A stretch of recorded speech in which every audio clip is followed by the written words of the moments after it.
दोस्तों, पहले चंद्रयान-3, फिर इसरो यानी भारतीय अंतरिक्ष अनुसंधान संगठन ने अद्यतित सूर्य मिशन आदित्य L1 को लॉन्च किया। अब इसरो और तत्पश्चात हमारा भारत मारने जा रहा है एक बहुत बड़ी छलांग, जो पूरे विश्व में जो भारत की टेक्नोलॉजी और इंटेलिजेंस पे सवाल उठाते थे, खास करके पश्चिमी मीडिया और हमारे पड़ोसी, जिन्हें हमारी काबिलियत से कभी खुशी नहीं बल्कि जलन और चिंता होती आई है, उनके माथे में भी अब शिकन देखने को मिल रहा है। और जाहिर सी बात है, जिनके जमीन आप हड़पना चाहते हो, जिस देश को आप तोड़ना चाहते हो, वह अगर अंतरिक्ष तक पहुंच जाए तो आपकी खटिया खड़ी होने की संभावनाएं बढ़ तो जाती ही है। तो क्यों आखिर इतना सोचने पर मजबूर कर रहा है भारत का ये नया अंतरिक्ष मिशन गगनयान? क्योंकि ये भारत का पहला मानव स्पेस मिशन है, मतलब जिसमें सिर्फ रोबोटिक स्पेस क्राफ्ट ही नहीं जाएगा अंतरिक्ष में जैसा पहले चंद्रयान या दूसरे मिशन पे होता आया है, बल्कि इस बार स्पेस क्राफ्ट पर चढ़ के जाएंगे जीता जागता इंसान, और वह भी हमारे खुद के भारतीय एस्ट्रोनॉट्स, जिन्हें अब गगन नॉट्स या व्योम नॉट्स कहा जा रहा है।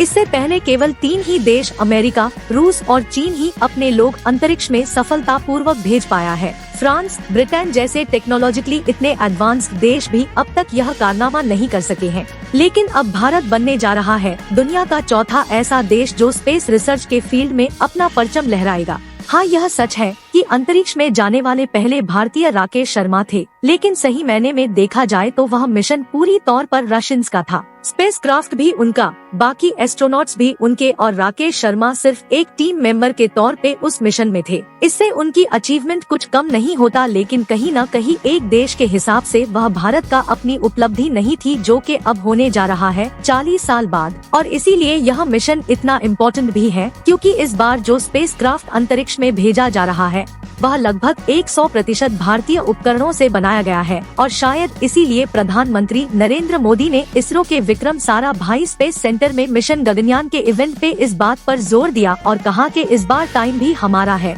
काउंटडाउन भी हमारा है और रॉकेट भी।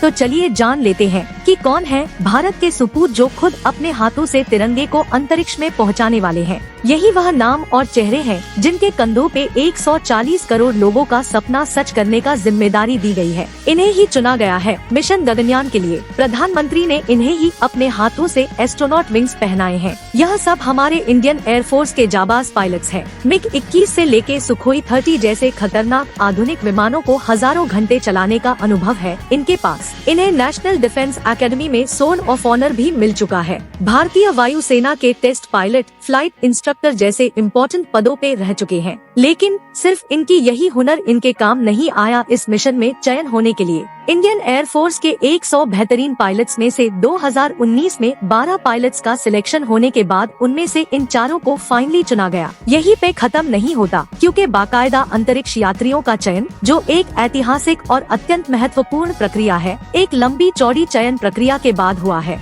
इस प्रक्रिया में 4 उत्कृष्ट उम्मीदवारों को चुनने के लिए IAM, institute of aerospace medicine, ने एक महत्वपूर्ण भूमिका निभाई। IAM ने 4 उत्कृष्ट उम्मीदवारों को फाइनल चयन किया और उन्हें रूस भेजा गया, जहां उन्हें यूरी गगरी कॉस्मोनॉट ट्रेनिंग सेंटर में एक 13 महीने की ट्रेनिंग प्राप्त हुई। यह वही ट्रेनिंग सेंटर है जहां वर्ष 1984 में राकेश शर्मा को ट्रेनिंग के लिए भेजा गया था। 4 अंतरिक्ष यात्रियों को वहां सर्वाइवल ट्रेनिंग भी मिली, जिसमें विभिन्न अनुपातों में विभिन्न परिस्थितियों के साथ निपटने की क्षमता को विकसित किया गया। इसमें अंतरिक्ष यात्रियों को लैंडिंग के समय किसी भी स्थिति में सरवाइव करने के लिए ट्रेन किया गया, जैसे पायलट को पहाड़ी, रेगिस्तान, जंगल या समंदर में लैंड करना पड़े। इन 4 अंतरिक्ष यात्रियों को एरोबेटिक फ्लाइंग की ट्रेनिंग भी मिली, जिससे वे पृथ्वी से करीब 400 किलोमीटर की दूरी पर अंतरिक्ष यात्रियों की समस्याओं का सामना कर सके। उन्हें मानसिक और शारीरिक तौर पर भी अच्छी तरह से ट्रेन किया गया है। 13 महीनों के दौरान उन्हें स्पेस मिशन के सचेज एवं पैराबोलिक उड़ानों और अत्यधिक वातावरणीय तनावों का सामना करने की प्रशिक्षण दिया गया है। इसके अलावा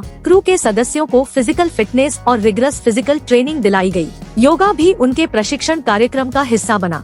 तो अब तो आप समझ ही गए होंगे कि कितनी मेहनत और डेडिकेशन चाहिए होती है एक ट्रेन्ड एस्ट्रोनॉट होने के लिए। इन पायलट्स को और इस पूरे मिशन की तैयारी के लिए जो लागत बताई जा रही है वह है करीब 10,000 करोड़। यह बात तो माननी पड़ेगी कि भारत सरकार की तरफ से स्पेस और टेक्नोलॉजी के क्षेत्र में देश को और विकसित करने के लिए जो सपोर्ट और पुश निरंतर दी जा रही है वह काबिले तारीफ है। फिर भी इन सब प्रोत्साहन और उम्मीदों के बीच यह कहना ही पड़ता है कि ये मिशन खतरे से खाली नहीं है, क्योंकि अगर आपको याद हो तो हमारी ही भारतीय मूल की कल्पना चावला, जो ऐसे ही नासा की एक स्पेस मिशन पे गई थी, उनकी स्पेस कैप्सूल में लौटते वक्त आग लगने के वजह से हमने उन्हें हमेशा के लिए खो दिया था। हालांकि यह मिशन सिर्फ 72 घंटे के लिए है और 16 मिनट में ही हमारे एस्ट्रोनॉट स्पेस में पहुंच जाएंगे, लेकिन तब भी पृथ्वी से 400 किलोमीटर दूर लो अर्थ ऑर्बिट पे अंतरिक्ष में किसी इंसान का 3 दिन तक टिके रहना और सर्वाइव करना आसान बात नहीं है, क्योंकि space radiation, isolation, confinement, gravity fields ऐसे अनगिनत फैक्टर्स होते हैं जिनके कारण पलक झपकते ही जान पे बन आती है। जरा सा कैलकुलेशंस में गलती होने से उसकी कीमत इंसानी जान देके चुकानी पड़ती है।